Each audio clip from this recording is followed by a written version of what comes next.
Bonjour à tous et à tous, aujourd'hui on se retrouve pour une nouvelle vidéo cosplay. Alors aujourd'hui du coup je vais vous montrer mon nouveau cosplay du coup de Connor, version Genderband dans Detroit Become Human. Bon vous avez l'habitude avec moi maintenant, mes cosplays généralement c'est soit des trucs pas connus, des trucs obscurs, des persos ultra secondaires, ou alors quand c'est des trucs qui sont connus, c'est des trucs dont la hype est passée depuis plusieurs années et que tout le monde a oublié. Parce que voilà, moi je suis le genre de personne qui peut avoir une hyperfixation sur un truc pendant 2 ans, puis passer à totalement autre chose pendant 2-3 ans, puis d'un coup revenir dessus. C'est ce qui s'est passé avec Detroit Become Human. À l'époque où le jeu est sorti, j'avais regardé une tonne de let's play, j'étais vraiment à fond dedans, c'était mon jeu du moment et tout. Ça reste clairement un de mes jeux préférés, mais c'est vrai qu'ici il y a 1 ou 2 mois, je suis retombée dedans. Là, pour ceux qui connaissent pas et qui s'intéresseraient, je pense que ce sera le jeu dont je parlerai dans mes recos du mois de mai. Donc n'hésitez pas à vous abonner si c'est pas encore le cas, si vous voulez voir cette vidéo. Oh la vache, mais d'où tu m'attaques comme ça toi? Mais il est fou, il m'a attaqué le pied, voilà, gratuitement. Du coup je disais, n'hésitez pas à vous abonner, comme ça quand la vidéo sort, bah vous la verrez. Voilà, aujourd'hui je vais pas m'étendre pendant des heures sur le jeu en tant que tel, je vous en parlerai une autre fois. Aujourd'hui on va plutôt s'attarder sur le cosplay, sur les accessoires, la veste, etc. Parce que du coup l'avantage de ce cosplay c'est que j'ai pas dû acheter grand chose, je vais vous montrer tout de suite. On va commencer par ce petit accessoire qui est vraiment trop stylé. Voilà, ça se présente comme ça. Ceux qui ont joué au jeu savent déjà de quoi il s'agit. C'est tout simplement une petite diode. Voilà, les androïdes généralement ils ont les diodes vraiment ici au niveau des yeux. D'ailleurs en regardant des images de référence pour mon cosplay je me suis rendu compte que c'était pas forcément toujours au même endroit en fonction de l'android, c'est-à-dire que Kara elle l'a vraiment ici aligné avec le sourcil alors que Connor c'est là au-dessus. C'est vrai que bon c'est le genre de détail quand tu fais le jeu tu fais pas forcément attention, mais évidemment quand tu fais un cosplay bah t'essayes de rester quand même le plus fidèle et cohérent possible. Donc voilà, petite anecdote assez rigolote, mais du coup en gros vous le mettez, bon là du coup pour Connor c'est ici. Moi vu que je l'ai fait en version Genderman, bah en fait la mèche tombe vraiment ici et cache directement le cap. Ben la mèche vraiment passait comme ça et du coup on voyait pas le cap, enfin ça de toute façon vous verrez plus tard dans la vidéo. Vous avez ce petit système du coup pour l'attacher, c'est vraiment du double face basique. Ce qui est bien c'est qu'ils ont mis quelques petites recharges avec, après voilà si je les écoule c'est pas non plus très compliqué de faire la forme avec du double face normal. Mais du coup je vais vous montrer ce que ça donne allumé. Alors si je le tourne ce sera mieux, vous verrez mieux. On a 3 modes, on a le classique. Bon ici vous voyez pas trop parce qu'il y a beaucoup de lumière, mais imaginons si je le mets là, voilà ça ressort beaucoup plus. Donc vous avez le classique, le clignotement assez rapide comme ça, alors quand il envoie un rapport d'analyse qui réfléchit à un truc machin bidule, et vous avez le lent. Voilà, je trouve ça très stylé. Et alors c'est tout simplement en appuyant sur un petit bouton ici, donc voilà, faut l'éteindre, l'allumer, clignotement rapide et clignotement lent. C'est bien parce que du coup ça va à la même vitesse ici. Je me suis dit c'est vrai que si je le sors en convention, bah comment est-ce que je peux savoir s'il est correctement allumé si j'ai pas de miroir et que bon je vais pas tout le temps me regarder dans le téléphone. Bah j'ai juste à regarder le boîtier et par exemple si je veux qu'il clignote vite, si je vois qu'il est comme ça je sais que c'est bon. Donc ça c'est vraiment cool aussi, petit détail. Voilà, et du coup moi quand j'ai fait le cosplay, parce que du coup bah encore une fois je tourne ceci après avoir fait le cosplay au complet. En vrai je trouve que c'est mieux comme ça je peux vraiment vous donner mon ressenti de quand je l'ai porté, est-ce que c'était confortable, etc. Mais du coup ce que j'ai fait c'est que donc je l'ai fait passer ici sur l'oreille, voilà par derrière comme ça, donc en dessous des mèches. Et alors le reste du cap du coup je l'ai fait passer vraiment à l'arrière dans la veste, donc entre la veste et la chemise. Là vous voyez vous avez un petit truc pour le fixer, donc je l'ai tout simplement mis dans la poche de mon pantalon. Voilà, je l'ai accroché comme ça. Vu que la veste est quand même assez longue et que le pantalon, bah du coup je le portais au niveau de la taille, et bah du coup la veste cachait. C'était très pratique parce que du coup quand j'ai fait mes petites vidéos, je me suis amusée par moments à appuyer en scred pour donner cet effet clignotant en fonction du timing de la musique, etc. pour donner un petit effet. Il a dit une dinguerie, du coup il réfléchit, enfin voilà, j'avais envie de faire un petit truc stylé. Le seul truc dommage avec ce petit boîtier, c'est que bah comme vous le voyez, il y a que le bleu, il fait que du bleu.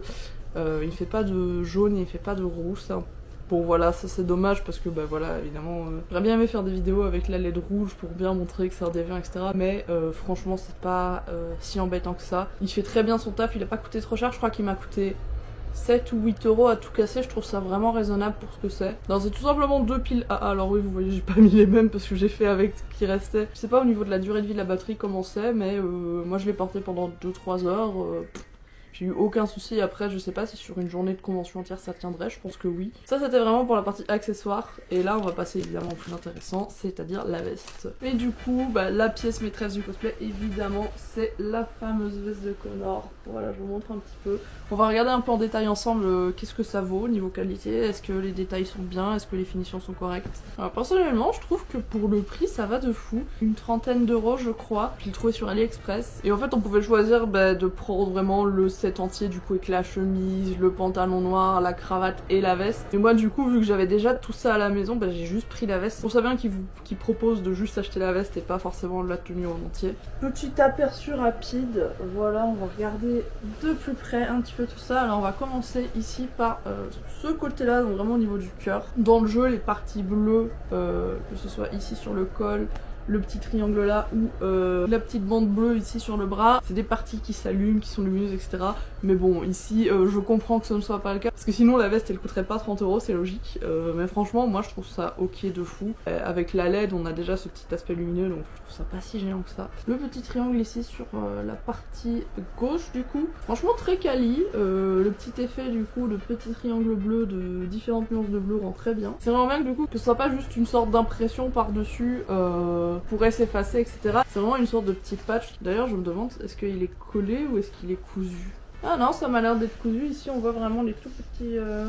Je sais pas si vous verrez bien à la caméra, mais là, on voit un petit peu les petits fils qui passent sur le côté. Enfin voilà, donc ça, je trouve ça très très stylé. J'apprécie ce petit détail. Voilà, ici, vous avez les petites écritures, les petits logos. Donc l'autre côté, évidemment, le nom du modèle, hein, le RK800, le meilleur de tous. Voilà, j'ai pas du tout de préférence. Non, je vois pas de quoi vous parler. Le numéro de série, si je ne dis pas de bêtises. D'ailleurs, fun fact, l'acteur du coup qui joue Connor, donc ça se dit Brian Dechart ou Dechart, le gars qui incarne Connor et du coup qui fait sa voix aussi. Si je dis pas de bêtises, c'est lui qui a choisi ce numéro. En gros, les devs lui ont dit oui, est-ce que tu peux nous donner genre un numéro à 11 ou 12 chiffres et du coup, je crois que c'est un délire en mode il y a le numéro de département de Détroit, il y a sa date de naissance. Je sais plus exactement ce que c'est. Si j'ai pas la flemme, au montage, je vous mettrai les indications. Il avait expliqué d'où venait ce numéro, donc c'est pas juste des numéros au pif, il y a vraiment une petite histoire derrière. Bref, du coup, très très stylé. C'est très clean, c'est bien aligné. Vous voyez, le texte il est pas penché. Ensuite, on va passer à cette petite bande sur la manche. Bon, là, c'est un petit peu le. Perso, je trouve que c'est la partie de la veste qui est un peu la moins bien faite. On a un petit peu des fils qui dépassent. Vous voyez ici que les coutures sont pas très très discrètes. Après, franchement,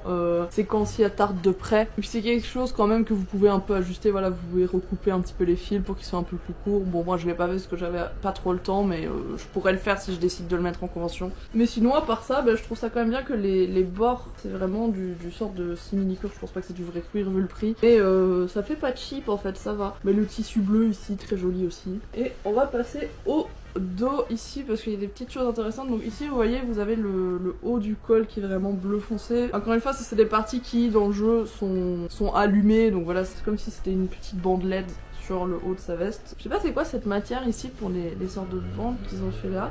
Mais je trouve ça très beau parce que c'est, vous voyez cet aspect un peu brillant, c'est tout doux, tout soyeux, je sais pas trop ce que c'est. Parce que pareil c'est aussi des parties qui sont lumineuses même si c'est du noir, mais genre c'est un peu comme une sorte d'écran dans le jeu. Surtout ici vous voyez là vous allez bien voir ça, cet aspect un peu brillant que je trouve très joli. Comme à l'avant du coup vous avez le petit triangle qui est encore une fois une sorte de patch qui est cousu. Le numéro du modèle encore une fois. Les grosses lettres qui disent Android au cas où vous n'aviez pas capté que vous étiez un Android. Et ce qui est trop bien du coup, c'est que les poches, c'est des vraies poches. C'est pas juste qu'ils ont mis ça pour faire genre que... Non, c'est des vraies poches. Et ça c'est trop bien parce que parfois sur certains cosplays, ils vous cousent un truc comme ça pour dire regardez c'est une poche mais en fait il n'y a pas de fond. Petit bouton, vous pouvez choisir de fermer la veste, ça c'est bien. Bon Connor ne la ferme pas, il la laisse un peu ouverte mais les boutons sont de bonne qualité aussi, ils tiennent bien, c'est pas... Ils sont bien cousus, ils sont très solides, résistants, vous voyez je peux tirer, il n'y a aucun souci. La veste se ferme pour de vrai parce qu'encore une fois parfois vu que la veste ne se ferme pas ils auraient pu ne pas s'embêter à faire des vrais boutons. Au niveau de l'intérieur vous voyez qu'il y a une sorte de doublure vraiment comme sur des vraies vestes de costume donc franchement à part cette partie là qui est un peu où les finitions sont pas incroyables, je trouve vraiment qu'en général la veste est très très très qualitative, surtout pour le prix 30 €. Franchement bonne qualité comme une vraie veste de costume en soi. Je trouve que ça vaut vraiment le coup. En tout cas moi je suis très à l'aise dedans. Le seul petit truc que j'aurais à dire aussi c'est que c'est peut-être un petit peu serré au niveau des bras, mais ça c'est parce que j'ai des gros bras. J'arrive quand même à bouger correctement, c'est juste que je peux pas lever les bras à fond comme ça, genre je suis coincée ici mais c'est pas très gênant. Et je suis pas non plus comme ça à pas pouvoir respirer, non ça va. Franchement il manquerait quelques centimètres mais ça d'ici quelques mois c'est réglé. Du coup moi j'ai fait Connor en version genderband, donc genderband pour ceux qui ne savent pas c'est quand on fait un personnage avec un genre opposé à son genre de base. Donc là en l'occurrence c'est en version femme, même si est-ce que les androïdes, est-ce qu'ils ont vraiment des genres? Techniquement je ne sais pas. Parce que à part les androïdes qui sont au Eden Club, est-ce qu'ils ont Enfin voilà, c'est un débat qui est lancé en commentaire, je vous laisse en discuter. Mais du coup voilà, c'est un cosplay genderband, j'ai choisi de le faire en genderband parce que simplement au niveau de la coupe de cheveux, c'était beaucoup trop court. Enfin voilà, c'est vraiment la coupe très courte, etc. Je me sentirais pas à l'aise avec, donc voilà, je me suis dit que mettre des cheveux longs comme ça pourrait être pas mal. Vous allez voir de toute façon ici, dans quelques minutes, quand j'aurai fini de vous raconter ma vie, le résultat, ce que ça donne. Voilà, pour une fois, j'avais pas forcément envie de faire de crossplay, j'en ai fait pour Shaun, j'en ai fait pour Basile. En fait, ce qui définit si je fais un crossplay ou un cosplay genderband, donc quand le cosplayer fait un personnage avec un genre opposé au sien, et le genderband, c'est quand on fait le personnage avec un genre opposé à son genre de base, donc du personnage. Donc en gros, c'est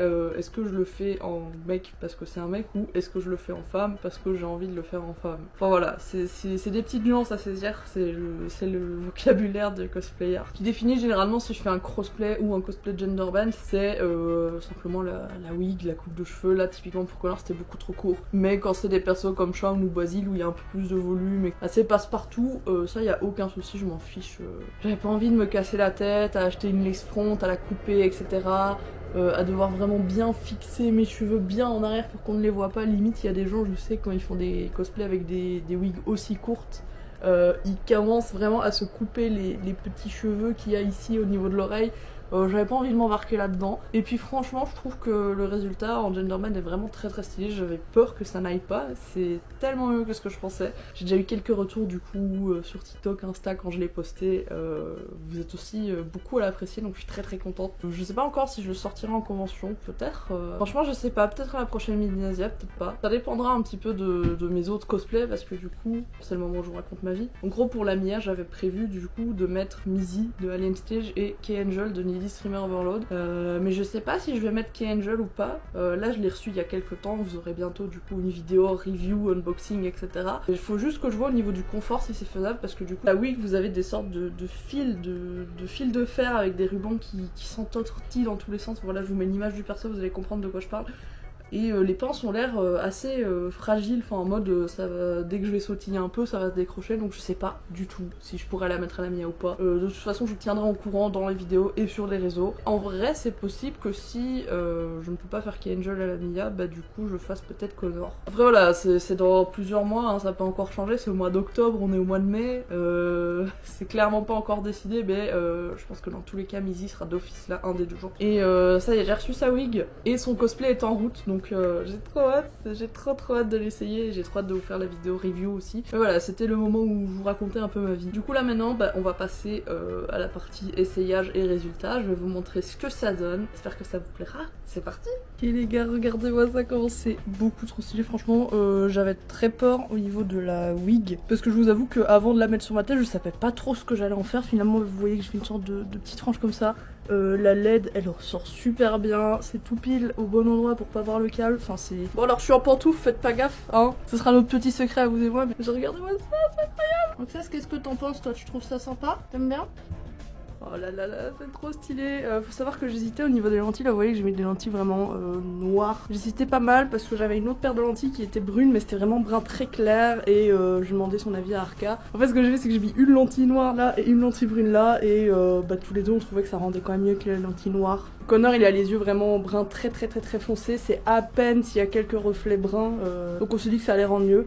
La LED comme je vous disais est incroyable, ça, elle colle très bien, vous voyez que le cadre du coup j'ai réussi à le cacher parce que ça tombe tout pile au bon endroit, c'est incroyable. C'est comme pour la sorte de brassard ici, je sais que ça se vend, vous voyez, un peu comme les bandes réfléchissantes que vous mettez quand vous faites du vélo et que vous êtes petit, tu sais, les trucs où tu fais schlac et puis ça s'enroule tout seul, genre en jaune fluo. Bah je pense que ça existe en bleu, bleu fluo ou même bleu avec des lumières, mais bon bah ça fera l'affaire. Tant que j'ai ma petite LED qui fait de la lumière, franchement, le reste c'était un détail. N'hésitez pas à me dire ce que vous en pensez. Déjà c'est très rare les cosplays de D3 Become Human, surtout là, sachant que le jeu est sorti il y a plusieurs années, la hype est vachement retombée, hein. Les gens ont limite oublié le jeu alors que moi ça restera toujours un de mes jeux préférés. Et en plus bah du coup faire du genderband Ban c'est aussi assez osé parce que bah j'avais peur du coup que ça rentre pas bien, mais en fait je trouve ça vraiment sympa. La perruque que j'ai reçue à la base elle était bouclée et tout, je me disais que ça pouvait être sympa. Et je me suis dit en vrai vu que Connor est quand même très genre c'est censé être l'android le moins déviant, même si bon il peut le devenir, il faut que ce soit un truc vraiment carré, droit, et c'est pour ça que du coup j'ai fait en sorte que les cheveux soient bien lisses. Du coup Connor il y a quand même, vous voyez, une sorte de petite mèche rebelle comme ça qui montre un petit peu que attention Connor, t'es pas à 100% carré là, il y a peut-être un petit peu de déviance. Donc voilà, je suis très contente. Du coup pour vous expliquer comment j'ai fait pour la LED, donc j'ai le fil comme vous voyez qui passe là derrière mon oreille. Bon, ça va être un peu chaud à montrer, mais vous voyez que là hop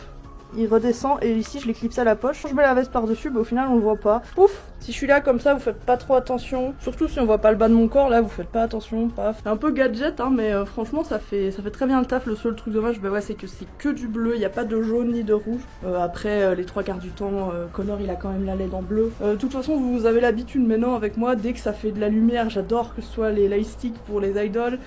Pour Wanda, j'avais pris les sortes de props pour faire ses pouvoirs et tout. Donc là, évidemment, je me voyais pas faire le cosplay sans la LED et franchement, bah, je la trouve super. En réalité, les seules choses que j'ai achetées, du coup, bah, c'est la LED et la veste. La perruque, bah, je l'ai prise pour Connor, mais pas que, parce que du coup, j'ai d'autres persos aux cheveux bruns que je voulais faire, mais j'avais toujours pas de perruque brune, donc je me suis dit que c'était l'occasion. En tout cas, j'espère vraiment que cette vidéo vous a plu. Si vous ne connaissez pas Détroit, que vous n'y avez pas joué, etc., franchement, foncez, parce que c'est un jeu incroyable. De toute façon, j'ai un faible pour les jeux où il y a une histoire assez poussée comme ça, ou alors les jeux à choix, c'est vraiment mon petit péché mignon aussi. Je vous souhaite une bonne journée, je vous fais des gros bisous et à la semaine prochaine pour une nouvelle vidéo. N'oubliez pas, être déviant c'est bien. Affronte mon regard. 28 coups de couteau. Pardon, j'étais obligée de la faire.